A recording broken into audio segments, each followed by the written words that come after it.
EV5 양산 모델이 공개되고 국내 판매 모델이 공개되고 배터리 스펙도 공개가 됐죠. 그런데 갑자기 이런 생각이 들더라고요. 지금 EV5 가격이 다음 신차에도 영향을 줄 거잖아요. EV4랑 EV3 같은 차들이 남았죠. 그런데 가격만큼 중요한 게 배터리 스펙일 텐데 저는 EV5의 배터리 스펙을 보고 재밌는 생각이 하나 들더라고요. 지금까지 전기차 가격을 내릴 수 있는 가장 확실한 방법이 LFP 배터리를 넣는 거였는데 이게 어떻게 보면 변수로 작용하고 있다 해야 할까요? 이게 대체 무슨 말인지 쉽고 빠르게 정리해드리겠습니다.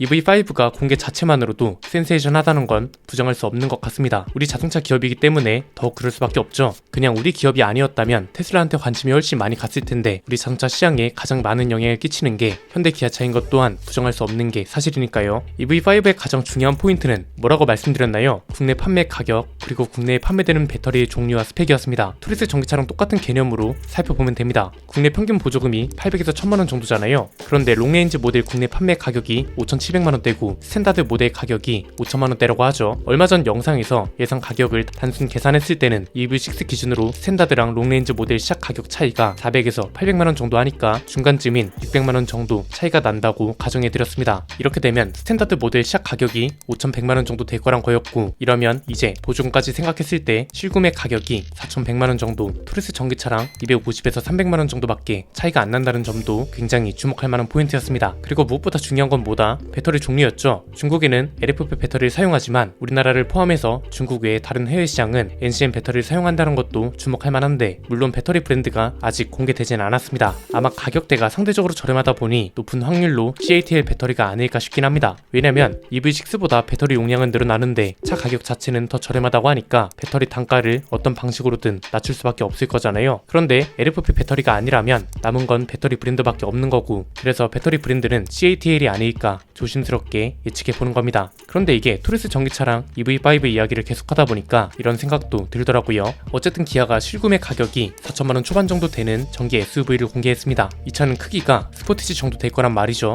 그런데 그 다음에 공개하는 차들이 이거보다 작은 차들입니다. EV4는 스포티지보다 조금 작고 EV3는 셀토스급이거나 조금 더 작을 텐데, 이 소리는 결국 그간 계획과 소문으로만 들려오던 실구매 가격 3천에서 3천만원대 전기차 시대가 열린다는 거고, 이걸 기아가 굉장히 적극적으로 현실화하고 있다는 말이란 거죠. 그런데 여기서 주목해야 할 건 배터리 종류입니다. 원래 우리가 알고 있던 건 뭔가요? 전기차 가격을 가장 확실하게 낮출 수 있는 방법은 LFP 배터리를 사용하는 거고, 얘는 상대적으로 단가가 저렴하기 때문이라는 게 가장 큰 이유라는 거였습니다. 이 이론대로 나온 차가 토리스 전기차인데 EV5가 기존에 있던 이론에서 변수로 작용한다는 거죠. 그렇잖아요. EV5가 토리스 전기차랑 200만원대밖에 차이가 안 나면 당연히 LFP 배터리를 쓴다고 생각하고, 지난번에 분명 영상에서도 NCM 배터리가 들어간다고 언급했거든요. 그럼에도 댓글에서는 LFP 배터리가 들어가는 EV5를 걸러야 한다는 사람들이 엄청나게 많았습니다. 이 가격대에서는 무조건 LFP라는 인식이 그만큼 많다는 거고, 이 상황에서 EV5는 NCM 배터리를 채용해서 이런 가격대를 만들었다는 게 포인트란 거죠.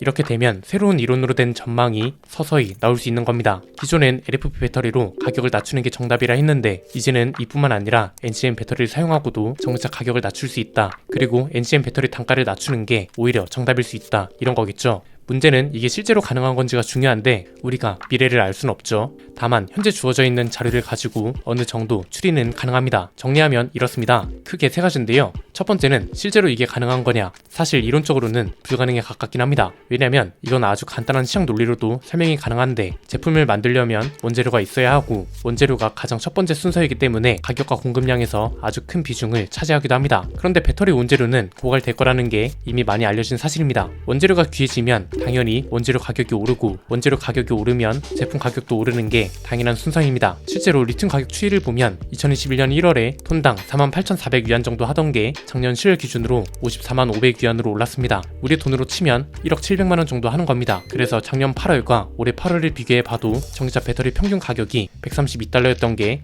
1년 새에 150달러 이상으로 올랐고, 탄산 리튬 가격도 90위안이던 게 무려 450위안으로 올랐단 말이죠. 여기에 또 하나 문제가 되는 게 수입 의존 의존도입니다. 우리나라는 배터리 핵심 소재를 대부분 중국 수입에 의존하고 있습니다. 수산화 리튬, 코발트, 천연 흑연 이런 것들만 봐도 중국 의존도가 죄다 80%를 넘기고 있습니다. 이게 문제가 뭐냐면 단순히 중국에만 의존하면 정치적, 경제적으로 우리가 위축된다 이런 것만 있는 게 아닙니다. 만약 수입 의존도가 여러 국가에 분산되어 있어요. 중국 외에 칠레, 호주, 아르헨티나 이런 나라에서도 우리가 원재료를 수입해 와요. 이렇게 되면 우리나라가 일종의 갑이 될 수 있는 겁니다. 딜을 하기 위한 유리한 위치에 있다는 거죠. 예컨대 우리가 여러 국가에서 배터리 원자재 수입을 하고 있는 와중에 중국이 갑자기 관세를 확 올리거나 원자재 가격을 올려야겠다고 통보해요. 그러면 우리는 야, 너네가 가격을 올리는 건 좋은데 우린 그러면 어쩔 수 없이 너네한테 수입해 오는 걸 줄이고 다른 나라 수입을 늘릴 수밖에 없어. 이런 게 가능하다는 거죠. 그런데 지금은 중국이 관세를 올리거나 가격을 올려버린다 해도 우리가 손을 쓸 수 있는 방법이 없는 겁니다. 이미 90% 가까이 의존을 하고 있기 때문에 중국이 그냥 심술이 나서 한국한테 수출 안 한다 해버리면 끝나는 거잖아요.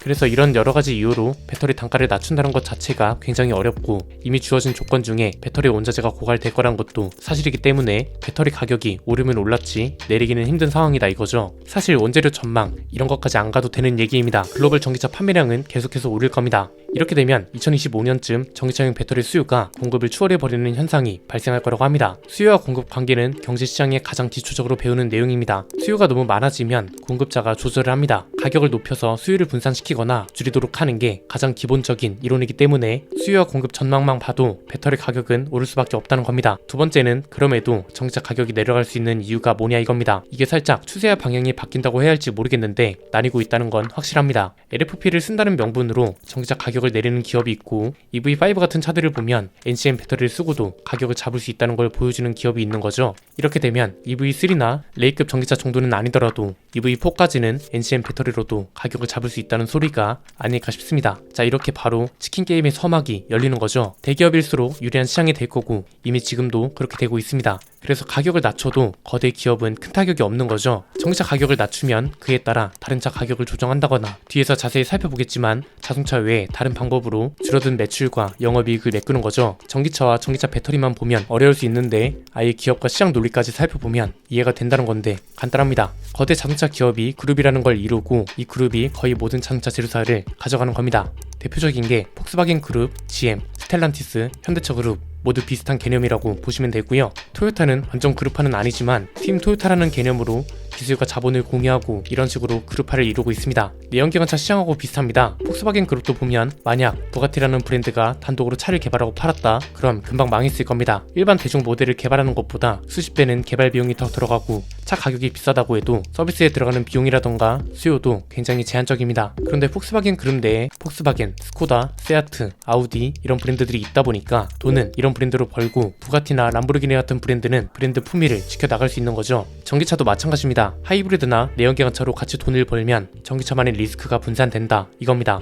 그래서 결국 거대 기업과 그룹들만 살아남고 나머지 작은 회사들은 살아남기가 어렵고 경쟁을 뚫기가 굉장히 어려워진다는 거죠. 말 그대로 치킨 게임, 어느 한쪽이 이길 때까지 피해를 무릅쓰며 경쟁하는 게임이 시작된다 이겁니다. 세 번째는 그렇다면 이런 거대 기업들은 전기차 가격을 내릴 만큼 손해를 본 영업이익을 어디서 끌어올 거냐는 건데 사실 이 대목에서 기업 걱정은 안 해도 될 듯 합니다. 전기차 가격이 내려가면 영업이익률이 당연히 줄어들겠죠. 이미 테슬라가 이걸 증명하고 있잖아요. 여기에 국가적으로 전기차 구매 보조금도 언제까지 계속 지급할 수도 없는 노릇이고요. 그러면 결국 어디선가 이걸 메꿔야 할 텐데 간단합니다. 자동차 기업들은 어떤 방법으로든 구독 서비스를 늘릴 거고 공유 경제도 규모를 확 키워버릴 겁니다. 구독 서비스는 테슬라처럼 갈 겁니다. 나중에는 OTA도 구독해야 할 수 있고 특정 옵션들도 월 구독료를 내야 쓸 수 있고 언젠가는 음악을 듣거나 스마트폰 미러링 기능을 쓰거나 내비게이션을 쓰려 해도 구독이 필요할 겁니다. 벌써 GM이 그 작업에 들어간 거죠. 에스컬레이드 전기차부터 애플 카플레이랑 안드로이드 오토 지원을 중단시키는 대신 구글하고 자체 시스템을 개발해서 음악 재생부터 미디어 관련 항목들, 내비게이션 이런 걸 구독 서비스화한다고 했잖아요. 이렇게 해서 벌어들일 수 있는 돈만 GM 발표 자료만 봐도 2030년까지 약 33조 원에 달한다고 합니다. 이 정도면 나중에는 스피커 20개 중에 구독료를 안 내면 10개만 쓸 수 있고 다 내야 20개를 쓸 수 있는 서비스도 생길 것 같습니다. 가끔 농담으로도 그런 소리도 나오죠. 구독료를 내야 한 달에 시동을 몇 번 걸 수 있도록 하는 것도 나올 것 같다 이런 건데 추세를 보면 이것도 언젠가 현실이 될 수 있지 않을까요? 일단 지금은 전기차 가격이 내려가는 게 좋죠. LFP를 쓰든 NCM 배터리를 쓰든 가격이 내려가는 게 단기적으로 봤을 때는 소비자들한테 좋고 향후 몇 년 동안은 이런 현상이 계속 유지될 겁니다. 그런데 어느 순간부터 전기차 가격은 확 내려가고 구독 서비스가 엄청나게 늘어날 때가 분명 오겠죠.